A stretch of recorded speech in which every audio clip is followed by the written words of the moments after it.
Listen up. All right. What up, what up? It's your boy, Jon Ivy, along with my co-host, Houston Vines. And guess what? It's episode 3. Number 3, baby. Episode 3. Man, it's a blessing. It is a blessing. It is a blessing. But check it out. We got a great show for you tonight. And you know what? A perfect way to segue into that show, man? What's that? What's that?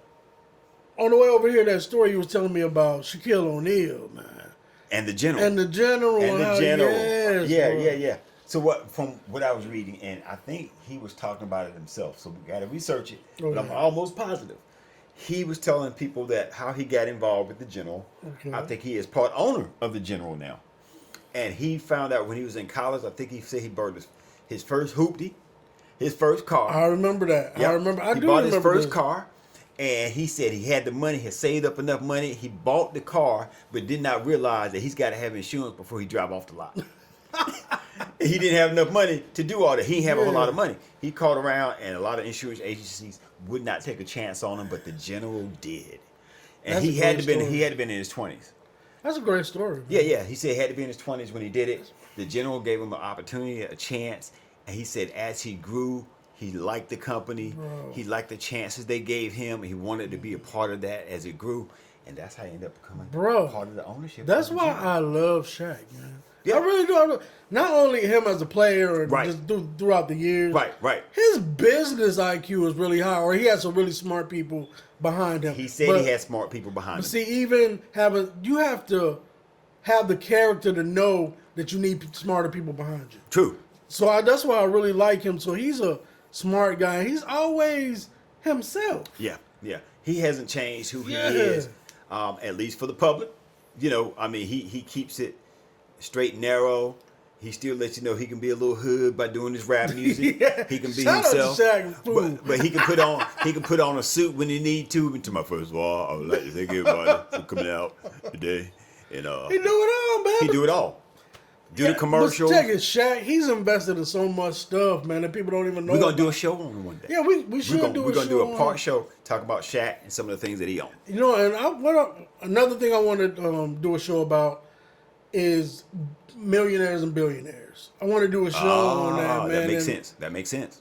Because I came across this article. Well, it was like a guy on YouTube, and I should know his name. I'll put his name down here and the link to this video I'm talking about. Mm-hmm. But he did videos about the 10 best cities for black millionaires to become that had the most black millionaires. Millionaires. Yeah, millionaires. Cities that had the most black millionaires. Most black millionaires. Mm-hmm. Now, first of all, I knew it was black millionaires. Of course. I mean, of course. Of course. I did not know it was so many of us. So it's like, I think it was DC, 25% of their millionaires or above are African Americans. I don't know. I don't know about that one. No, that's what it was saying. Gotcha. So I'm like, wow, man, that's a great thing. And I think we need to hear more stories like that. This is true. You know what I'm saying? Because, okay, Memphis was on that list. Okay. Have you ever been to Memphis, Tennessee? I have not. Memphis is on that list. Let's see. Seemed like it was, I think it was Dallas or Texas was another state. Okay. I'm trying to see. You got New York. Yep, New York was on there. I kind of figured New York. Yep. I'm going to start the top 5 I do know is Houston. Okay. Philadelphia. All right. Detroit, Chicago, and the city with the highest or the largest amount of black population, 2.3 million residents identify as black. I think this is millionaires.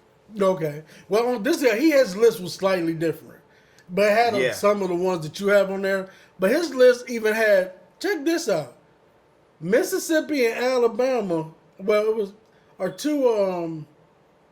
I don't know what cities there were inside of those, but these two states, Mississippi and Alabama, were on that list as far as having the most black millionaires, right? That shocked me a little bit, man. Yeah, it shocked me too. Oh, I'm really? trying to find the list because when we said it, I was like, wait a minute now, I'm getting it all wrong. Those were the cities that just had the most black people. Oh, okay, I'm like that. Yeah, like the list don't sound but quite right. But check it. This is wild because those lists This is the crazy thing about the list. New York, Chicago's on there. New York, Chicago, Alabama, Mississippi, Memphis, D.C. You're right. The names are about you know what? It makes sense. Some of the names that we mentioned that I was saying that had the hugest population of black people are also some of the same cities that has the most millionaires. So it crosses so over. we were pretty much right. It was there's a correlation. New York. What in the world was that? It's in that. It's that. Now we're gonna have a ghost moment.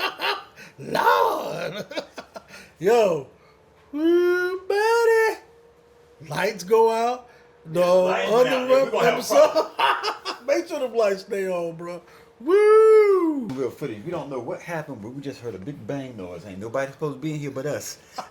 But we shall see. So what we're gonna say? Okay, New York City. Yep. D.C., Los Angeles. Oh, L.A. Yeah. Prince County or Prince Georgia County. Okay, that's Maryland. D.C.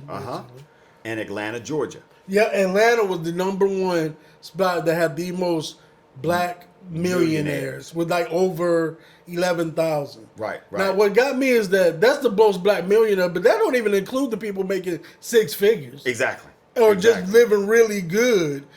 Reason I brought that up, I just thought that was interesting because 50 Cent and some of these celebrities are building places in Mississippi, Alabama. Yeah. And y'all know that's some of the cheapest land, which is really good land down there too, man. But you can live real good down there for cheap. Yeah. Ain't no black people for now. Like that. I mean, for now. Yeah, for now. Because once it grows and get to a certain level, things are going to start changing.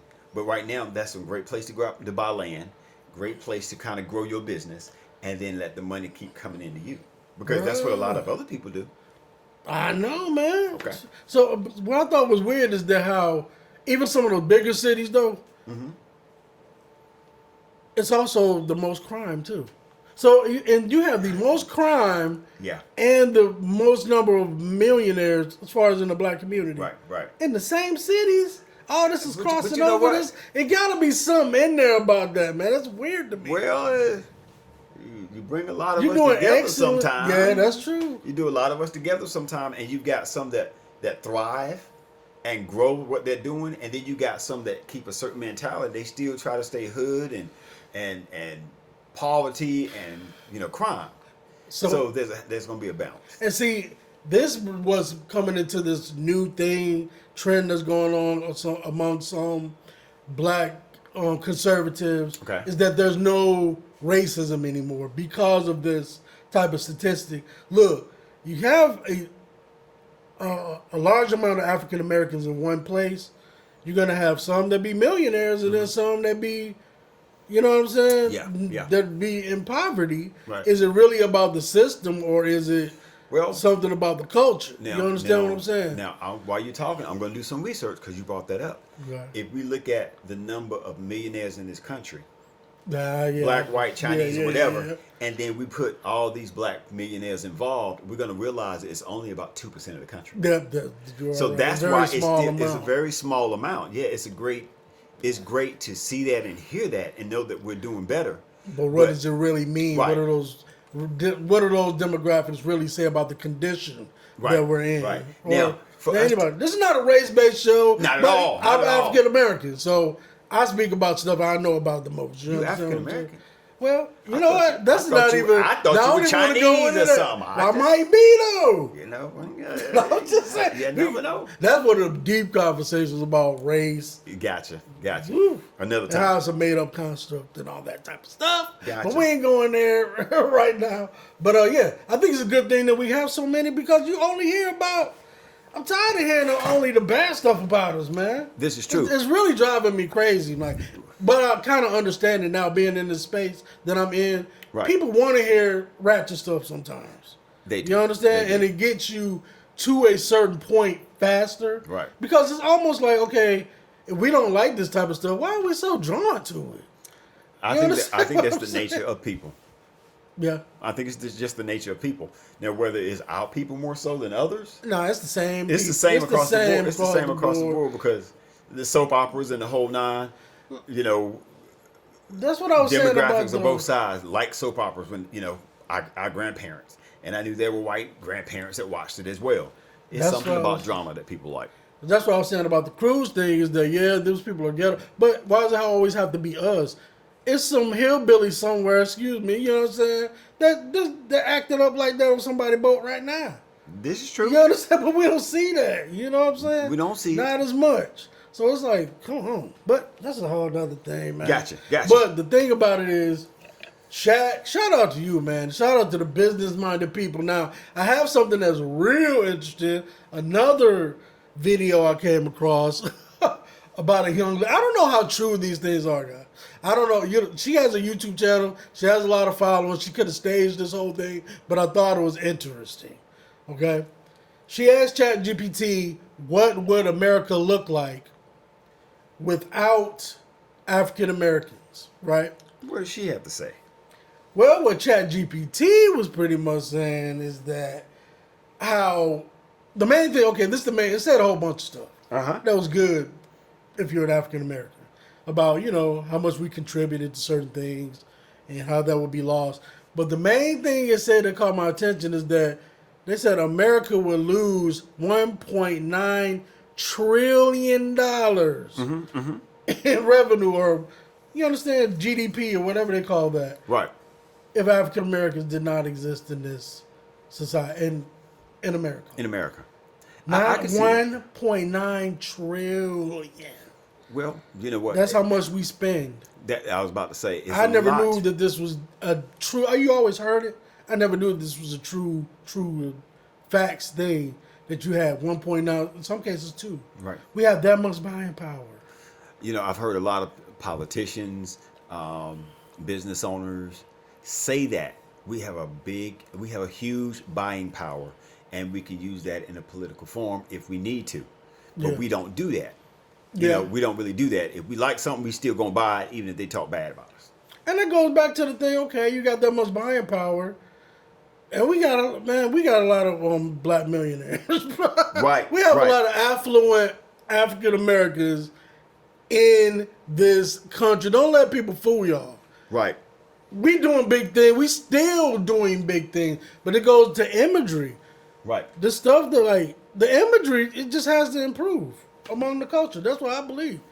It has to improve the imagery, and we have to get back to a caring about how we present ourselves. This is true. This is true. You know, to the public. We need to ourselves bring back those stories about how we talked about the guy that invented the ice box cart. Right. Right. Which led to refrigeration because we was hot today, y'all. It was hot. I think it's buddy, it was 110. hot out there. Huh? I think, like you said, it was about 110. It was about 100, man. It had to be inside the car. Yeah. Oh, inside the car was like 175. I mean, when we got, but yeah, right. yeah.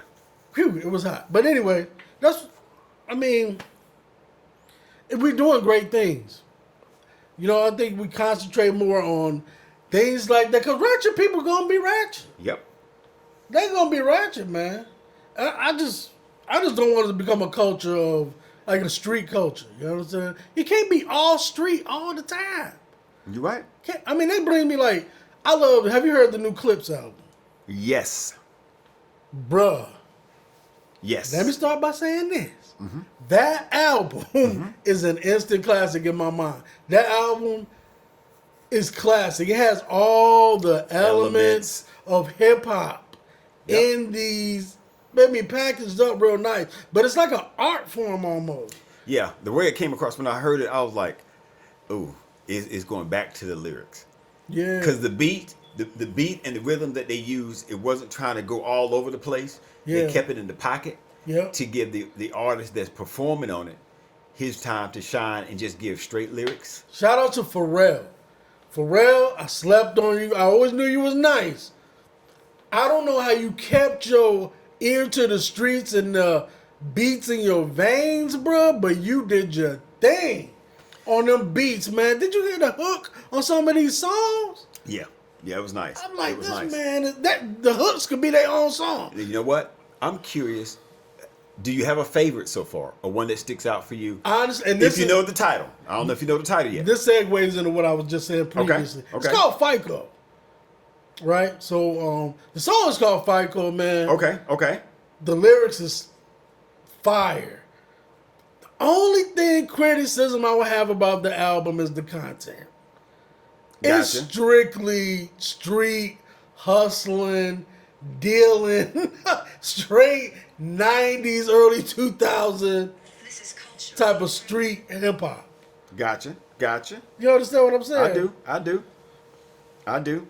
Yeah, I can't say what my favorite is yet because I've been just listening to it open-mindedly to see which ones I like, and then I keep going back and hearing something different. Yeah. So I'm just enjoying it at the moment. But I'm curious to see what your audience like. As far as the clips go? Yeah. I'm just curious to see, if chime in, if somebody, I want them in the comments. Oh, yeah. Chime in. Definitely comment on that, Chime in. I mean, great album. I just wish they would clean up the content a little bit. I got you. I mean, everything can't be about dope dealing, man. It just can't be. Because I believe if they lessened that a little bit more, it would have even been a bigger classic. A bigger classic. Yeah, you understand what I'm saying?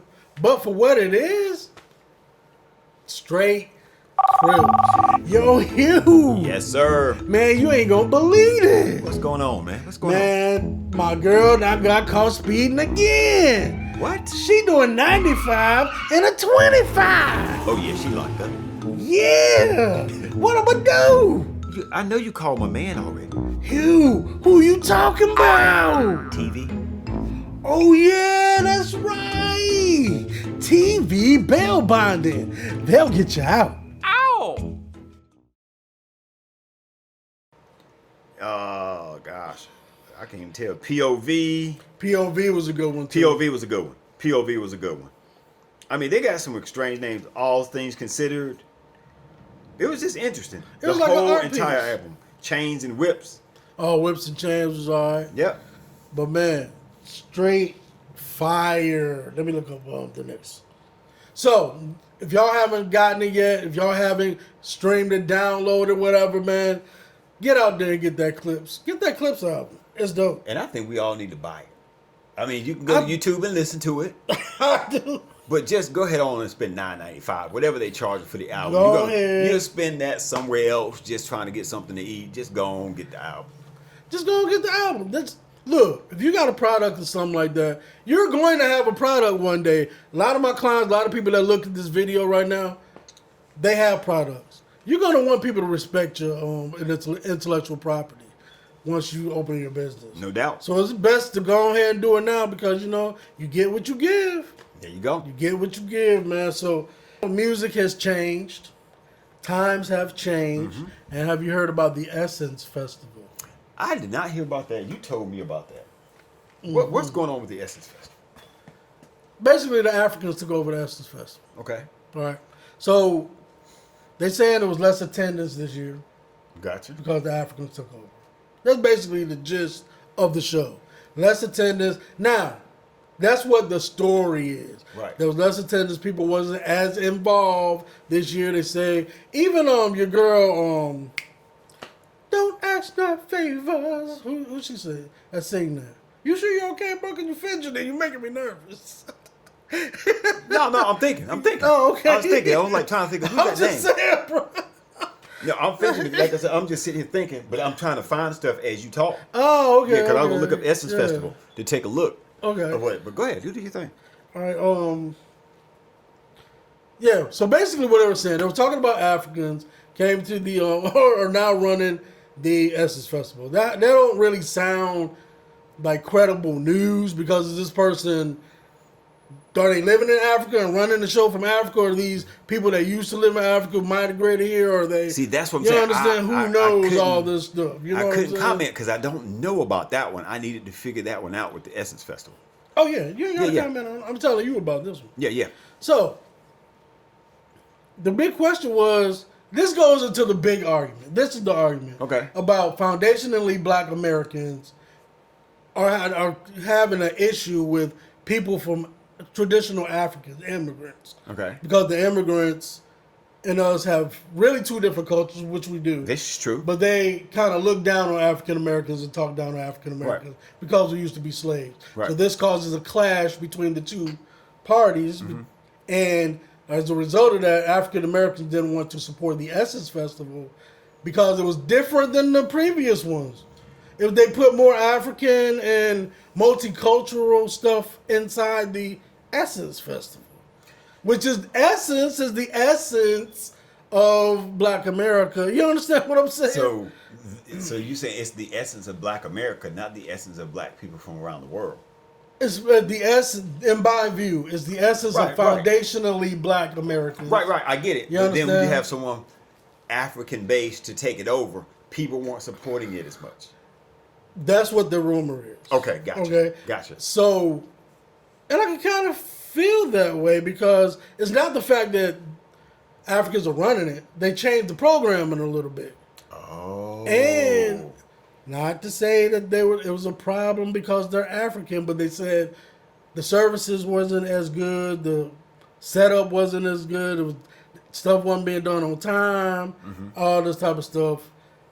This is the rumor. I know that wasn't because they're African, because I know some excellent African people who are really smart and intelligent people, by the way. But there is a cultural difference. Yeah, I mean, and it's not even about the Essence Festival. No, it's not. Yeah, so there's an issue and a problem. We got to figure out how to come together ourselves on that point. That's what I think. Yeah. Like, I thought an interesting thing, they had it was no longer a gumbo contest. It was a gumbo versus jollof contest. So now, what's the gumbo? You mean the gumbo soup? It's in New Orleans. Right. That's this festival. So the gumbo is the food. Right, but and what's the other? Jollof, which is like an African gumbo. Okay. Which, oddly enough, me being the chef, I can tell y'all, gumbo came from jollof. Gumbo pretty much came from an okra-based dish, which is an African dish. But that was brought over here. But New Orleans have what they consider their gumbo. Their gumbo. And then you're gonna try to bring the African gumbo and this and make them compete against each other. Which is fueling more fun. Yeah. Come on now. Thank you. That's my point. Come on now. That makes no sense at all. This is like me gonna try to take Southern fried chicken to Africa and try to win a contest about chicken. Peri chicken. Peri chicken. We're going to put them together. Come on, dog. What are you doing? Right. I mean, you know what?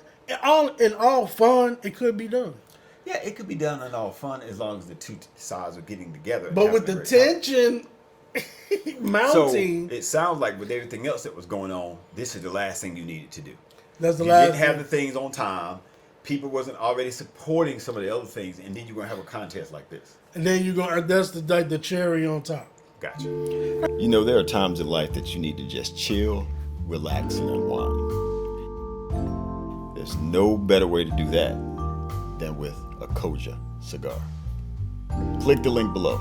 Find out more about Koja.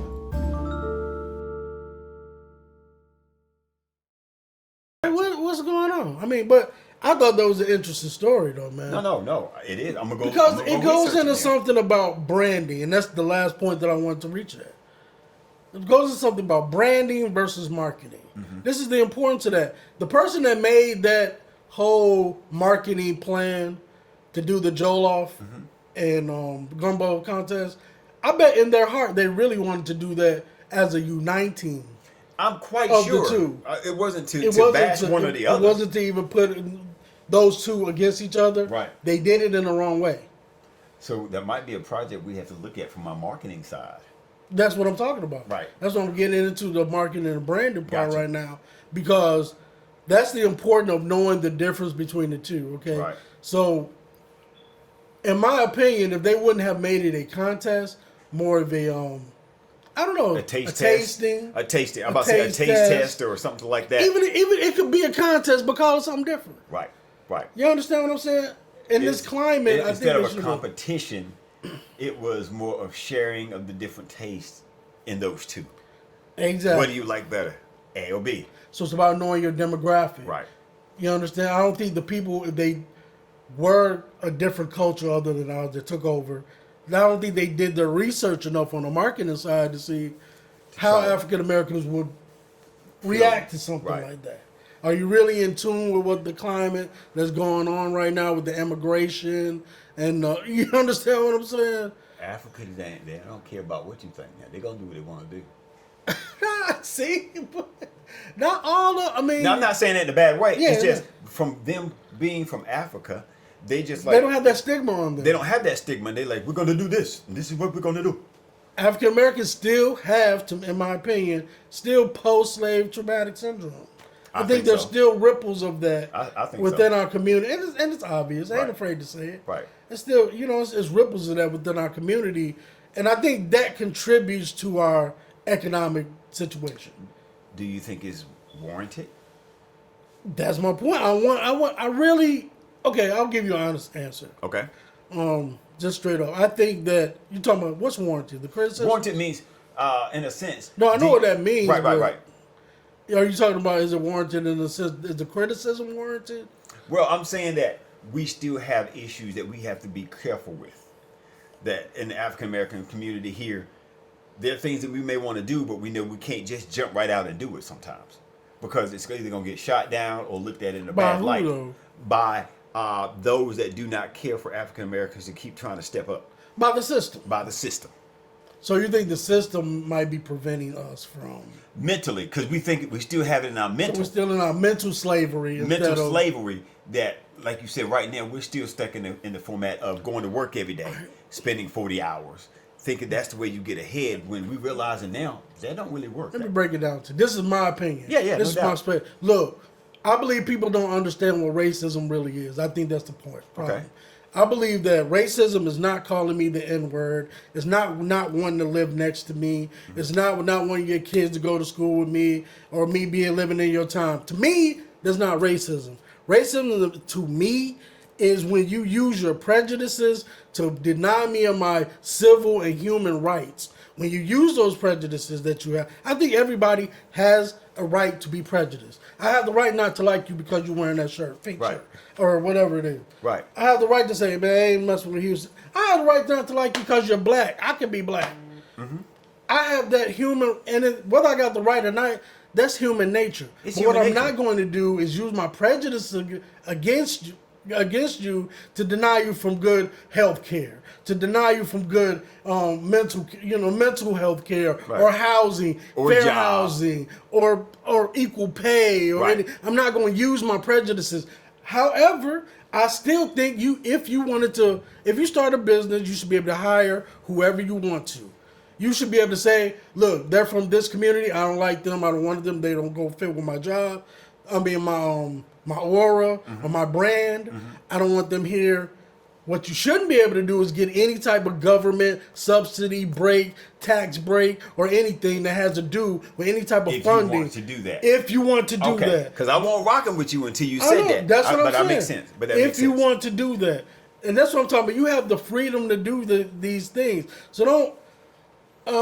So what racism really is not people making fun of you or not wanting to be around you. It's like racism is when you calling the police on me trying to get me locked up when you know that I ain't doing nothing wrong. Right. That's racism.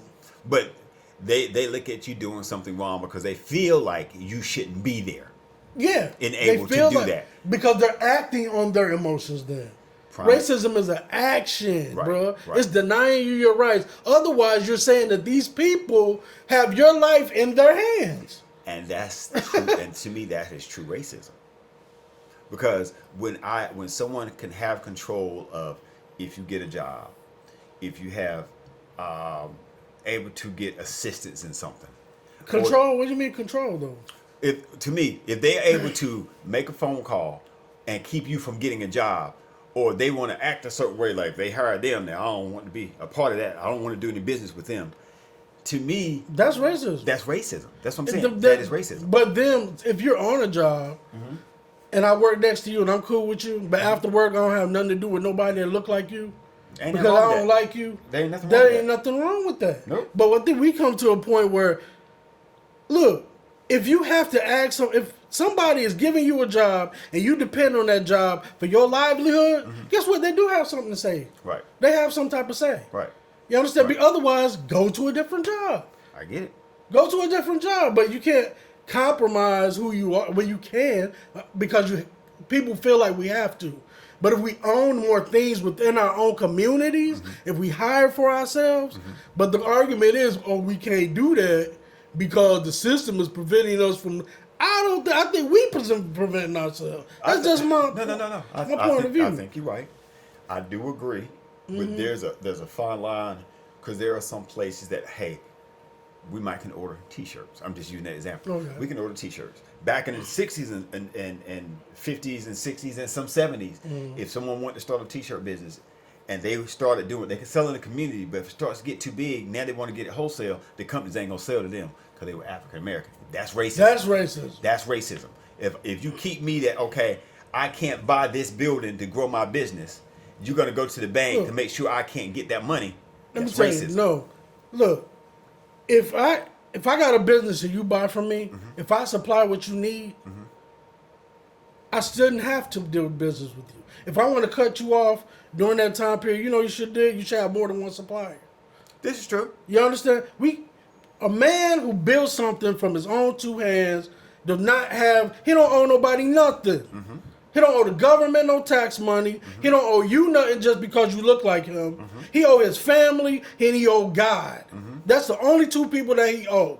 These other people, look, you go out here, if you didn't have to ask people for stuff, if we didn't have to go to these other communities so much, and if we united with each other, we wouldn't worry about racism because we would have our own stuff. This is my argument. We want to talk about what they doing. If they got that much control of your life, you need to start reconsidering what you're doing if you really care about that.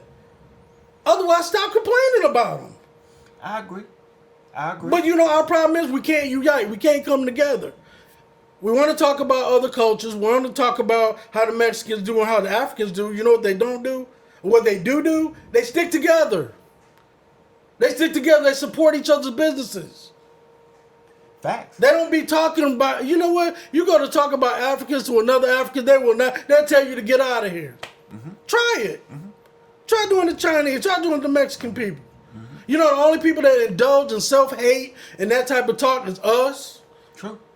About each other, no matter what it is. So I kind of get these people when they say, look, I believe there is a racism. There's a system of racism in this country, and let me go on record as saying that. But there's a system that's now created by us by being so dependent on the people that we don't like or that we think is oppressing us. Right. And sometimes those people aren't really oppressing you. They're not doing anything That's to what you. I'm saying. They just don't want to deal with you. So in a sense, you're saying you have to have other avenues of getting what you need. You need to stick together. You want to stick together. You want to end racism. It's a financial. This is just my opinion. It's a financial war. It's a financial thing that we need to accomplish. Financial goal. It ain't religion. It ain't none of that. It ain't even per se education. Although you need education, it's a financial thing. We need to be more. We need to be economically united, if nothing else. True. We need to unite with each other. True. Otherwise, stop complaining about. That's right. what I was saying about. Well, it's supposed to go into branding, but that's and marketing things. You understand? We just got off on the tangent because it was good. I understand what you're saying. I can go into it again, but we're gonna. But I'm just saying, like, even going back to the Joliffe thing, the planning, the racism part that they put, it ain't racism, culturalism. Right. You understand? You feel like they just didn't do their homework. They didn't do their homework. Or they were dismissive of how African Americans really felt about the situation. Yeah. About them and how they treat us. And it's a long history of that because basically they're saying, saying they want to sold us into slavery. So that's the story we was told. Yeah, it feels like it's almost racism within our own culture between the Black Americans and African Americans. Well, you heard about Africans.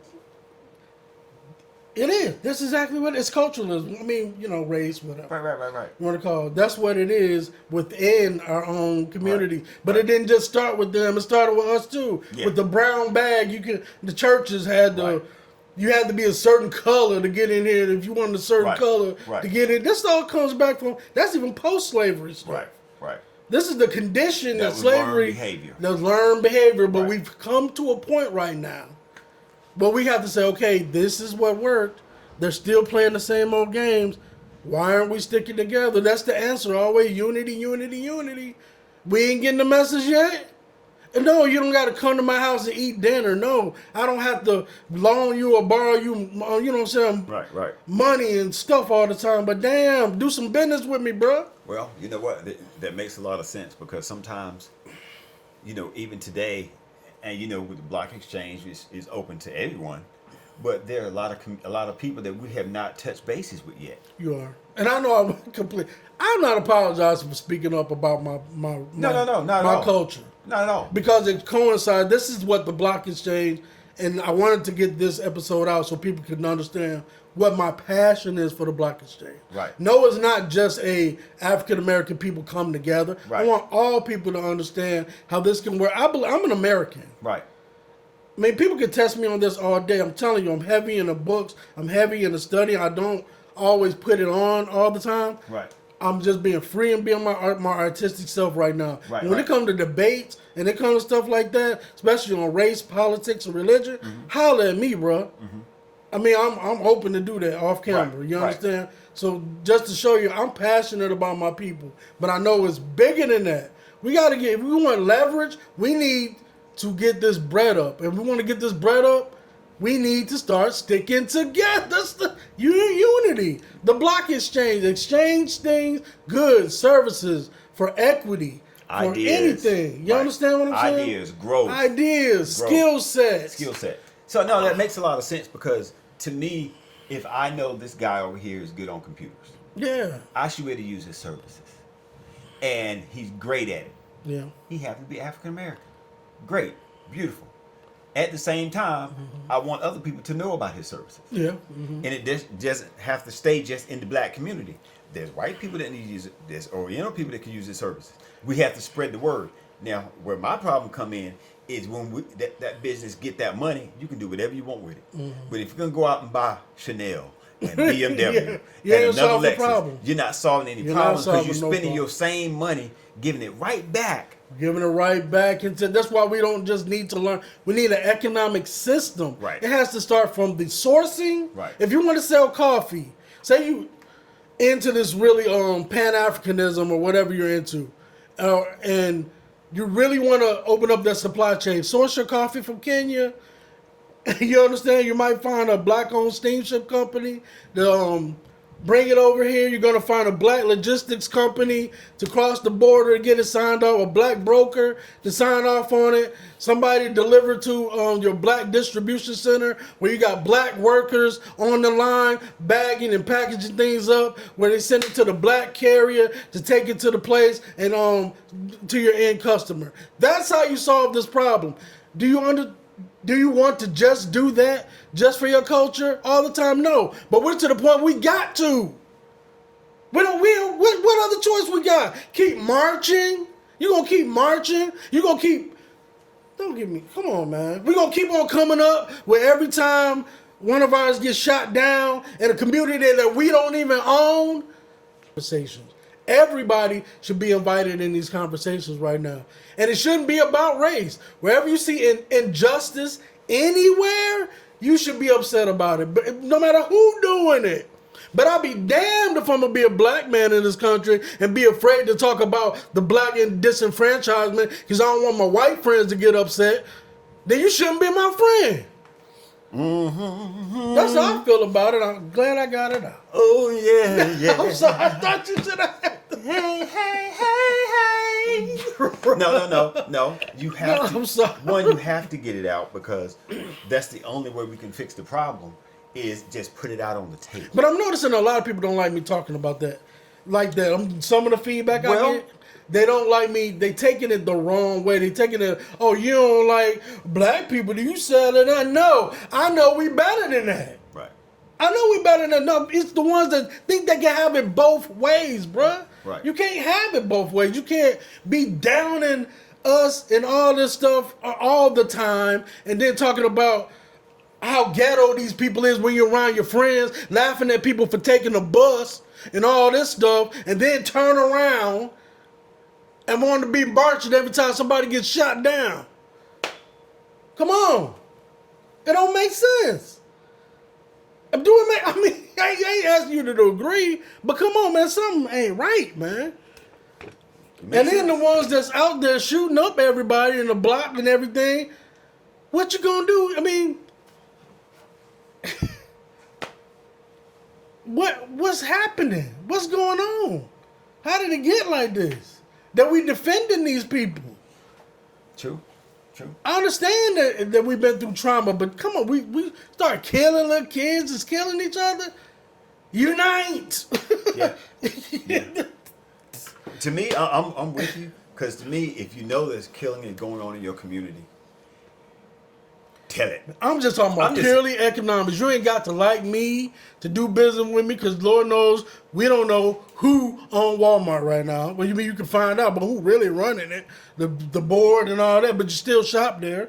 And I guarantee those people that own it have influence on policies within the government that go against your own interests, but you still shop there.